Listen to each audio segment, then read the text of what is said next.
Hey guys, I don't think there's really a good way for me to start this video, so I'm just going to jump right into it.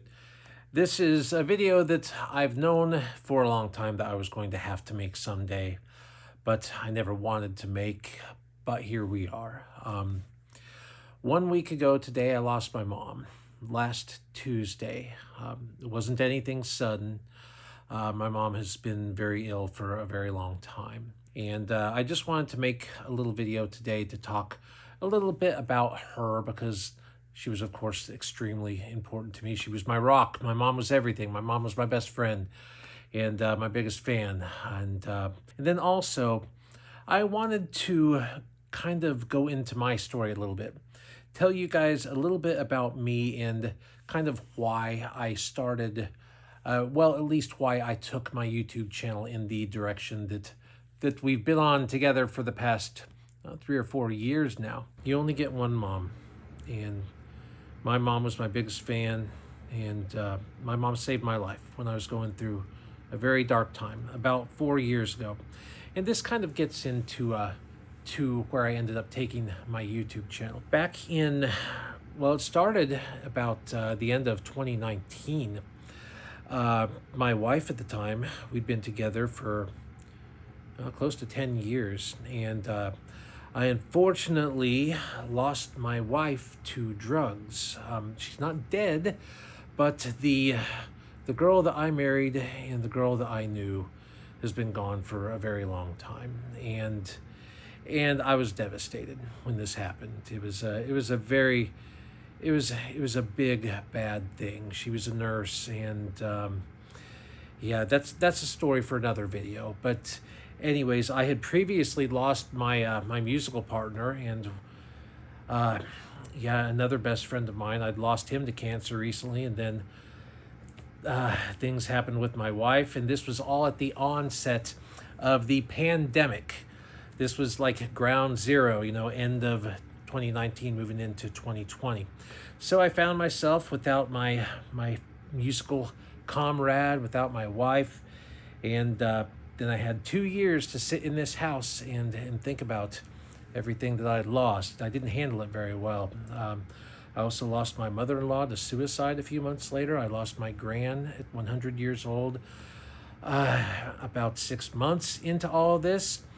And then somebody even stole my dog. It was just me and my dog. That was all I had left. And then somebody ran off with him one day when I let him off the leash to use the restroom. So I was crushed, guys. I absolutely was. And I spent 2 years in this house feeling sorry for myself, drinking myself to death. And at the end of it, one day I collapsed in my house. And I was just going to my kitchen, I think, to get another drink. And it was like 4 or 5 in the morning, after just weeks of not even knowing what time of day it was, just this mess of depression. And anyways, I turned to walk back into this room, and I just collapsed on the floor. And I tried to get up. I fell face first, and I tried to get up, and I could not move my body. I felt like I weighed 2,000 pounds. I couldn't even get up on my haunches, on my elbows and hands and knees. Couldn't even do that. All I could do was just army crawl on my stomach, just pulling myself across the floor. I had no idea what was wrong with me. I could pull myself into this room, or close enough into this room to where I was within earshot of my iPhone, and yelled at it to call for somebody, to call for help. I screamed at it to call for my mom. And that was the last thing I remember for, well, quite some time. I do remember just a few brief moments of a struggle at a hospital, like people trying to hold me down, and then just black, nothing. Next thing I remember, I opened up my eyes, and I'm in some room. I thought I was in a hotel. They asked me where I was, and I thought I was on a business trip. I thought I was working for Disney. I was completely out of my mind. And come to find out, I had been in a coma for 10 days. When I collapsed, and well, by the time they finally got me to a hospital and checked my blood, It had been over 12 hours since I collapsed and quit drinking, and my blood still tested at 0.41 BAC. It's estimated that when I collapsed, I was at or possibly over zero point 0.6 BAC, which is almost always fatal.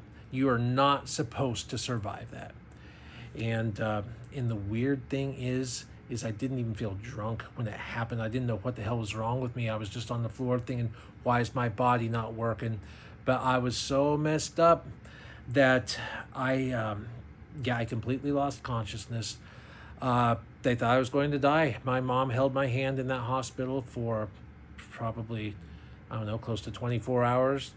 I went into a coma and I wouldn't come out of it. And, I obviously survived and I made it through the worst of it. But yeah, I didn't come out of the coma for 10 days and my mom was there every single day. I feel horrible for what I put her through. But I did wake up in that room that day. They told me that I'd been out for 10 days. I'd contracted and got over pneumonia while I was in this coma. I think I can't remember, it was either 9 or 11 different tubes or lines running into my body in every orifice you can think of, the feeding tube, oxygen, just IVs all over the place, everything down here, the whole bit. I was a friggin' cyborg. I was dead to the world for 10 days. No recollection whatsoever. I almost died. And I had to learn how to walk all over again. I could not even sit up in bed. And it just was day by day. The first day we'll sit up on the bed. The next day we'll maybe stand, maybe.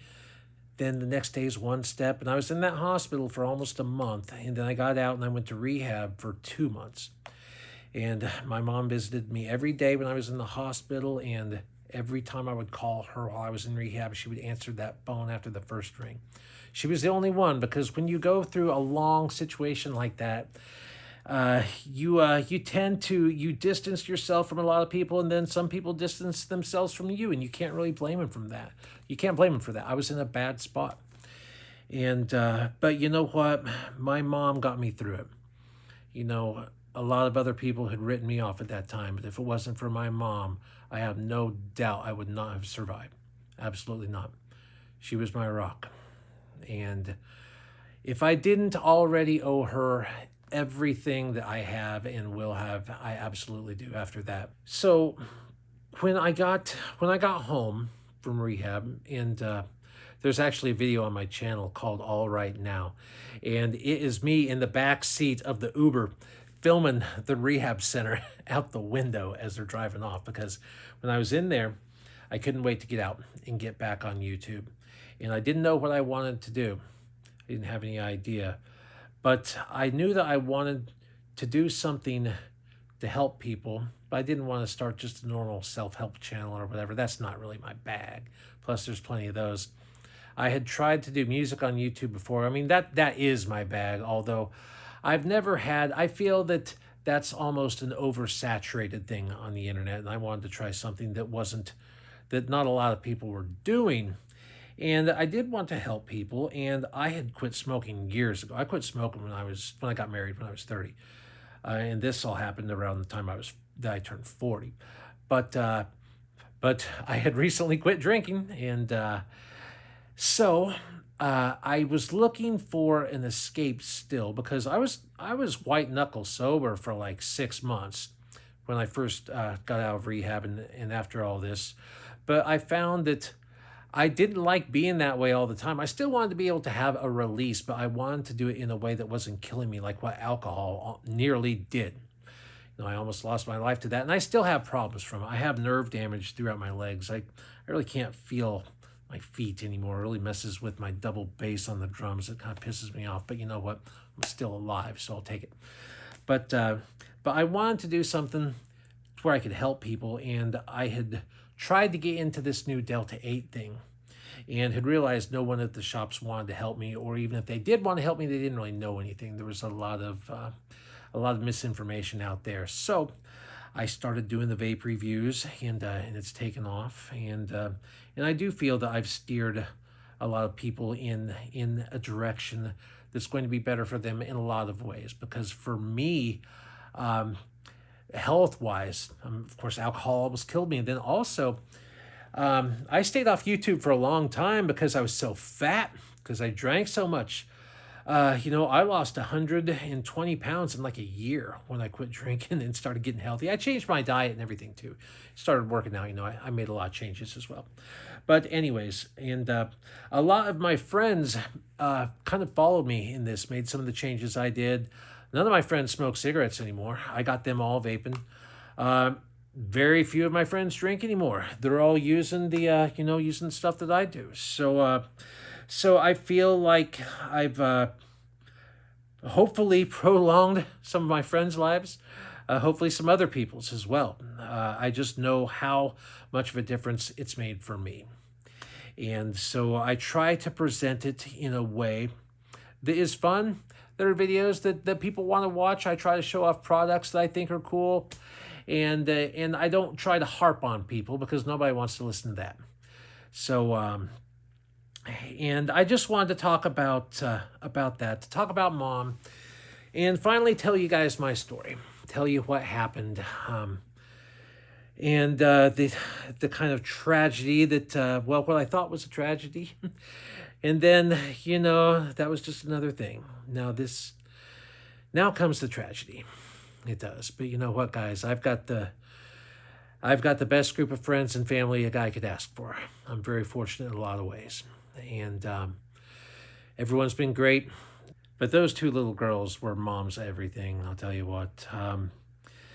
Mom wanted to be there for them because, the youngest daughter was born premature. And, we didn't know she was going to make it.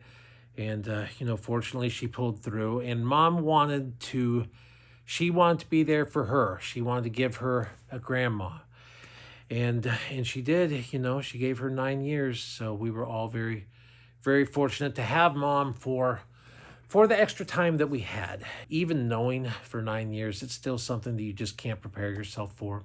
When it hits, it still seems like it's impossible. One of the last things that my mom said to me in the hospital, one of the last things she said to any of us, when she was so sick that she had to be on this high-flow oxygen mask, just pumping oxygen in her as hard as they could, just to keep her levels up. She was motioning to us that she had something, she wanted to say something. So we kind of got our mask lifted up to where we could hear her. And she was asking about someone else in the family who hasn't been feeling well. And, here she is, just as sick as a person could possibly be. And she's still thinking about other people. That's the type of person Mom was. She did everything with those little girls. They were her world. And they called her Mimi. And she was the best Mimi anybody could ever have. They're strong. They'll make it. We'll all make it. She gave us what we need because she was the strongest person I've ever met. So I'm just going to have to be. My two little nieces, and they're the two I live for now. Absolutely. Unfortunately, my wife and I weren't able to have children, so I got those two little girls, and they're the next best thing. I try to spend every moment I can with them because they're the greatest. Moving forward, it's rough, guys. Today was the first day that I got back into the swing of things, and because I do still have a job that I work just over the internet here. And doing that today, I'd take a break and I'd pick up the phone to call Mom because that's what I always did. I'd take a break in the morning and usually I'd call her after I'd eat lunch. And then a lot of the times I'd call her every evening before I go to bed. And just, there's 4 times a day that I still reach to grab that phone. And every success that I've ever had, my mom always celebrated with me. I was kind of the black sheep of my family. I think I took a lot of engineering classes when I was in school, and I think after high school, my parents would have liked me to to have pursued a little bit different of a path than what I did. I did go to college to be an engineer, but I went to school to be a recording engineer. So a little bit different than I think what they had planned. But I'll tell you what, my mom supported me the entire way. One of my first gigs out of school was working on the radio. I actually tried to hire in as a production guy, but then they liked my voice and they put me on the air. And that's kind of what got me started in that whole aspect of things, that side of entertainment. I'd always been the musician on stage playing the instruments. I'd never been the guy spinning the tracks or been the MC of sorts. So radio got me into that. Mom loved listening to me on the radio back in the day, and it wasn't really her music. She was always country or oldies or maybe 70s rock, and this was a more modern station.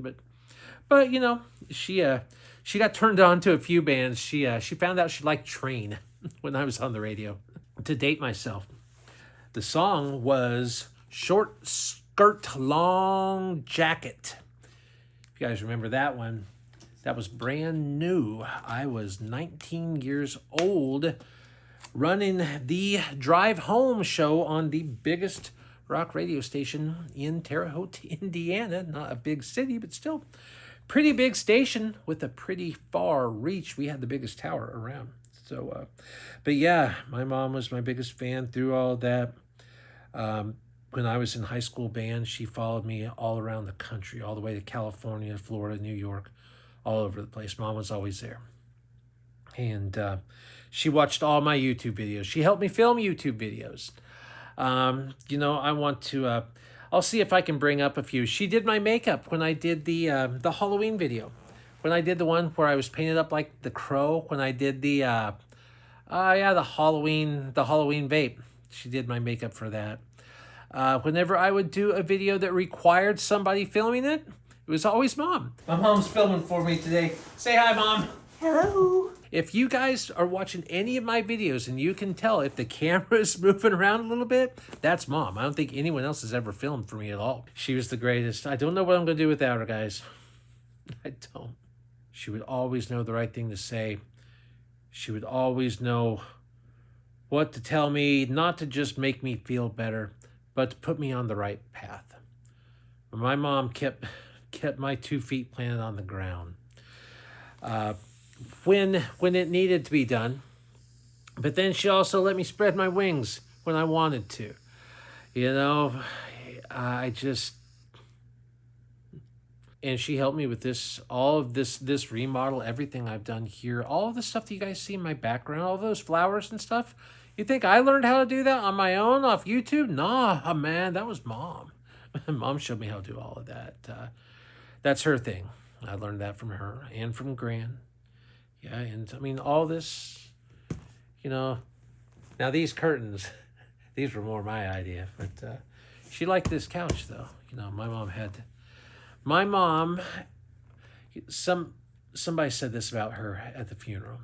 They said she was classy, not flashy. And that's a good way to put it. My mom, there was never anything out of place on her getup. You know, my mom was always, dressed to a T. But she wasn't showy at all. She didn't wear lots of fancy jewelry or anything like that. She didn't have a big flashy car. You know, she drove a Cadillac, but it was an older one. And, my mom was a simple person. She really was. And, but she was also someone who really kept up appearances. My mom was the type that would not leave the bedroom in the morning without putting her face on, without putting makeup on, doing her hair. She was just that type. Even if she knew that she was not going to leave the house that day, she would still be dressed to a T. That was just Mom. Her mom was like that, my gran. I think I'm kind of like that. That's got to be where I get it from. And I think that's a good way to be. I think it's good to have self-respect and to take care of yourself.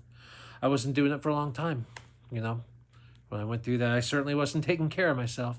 Now, if there is any silver lining at all to someone having an illness to where you have some time, it would be that you do have some time to say the things you always wanted to say. And you don't have to sit and think, I wish I could have said this. Because I had 9 years to think about all the things I wanted to say to Mom. And I am very fortunate that I did say these things to her early, though, because she got bad fast. She did. Anyways, guys, I think I'm going to wrap this one up. I wanted to get on here and tell you guys my story and kind of why I do what I do on here.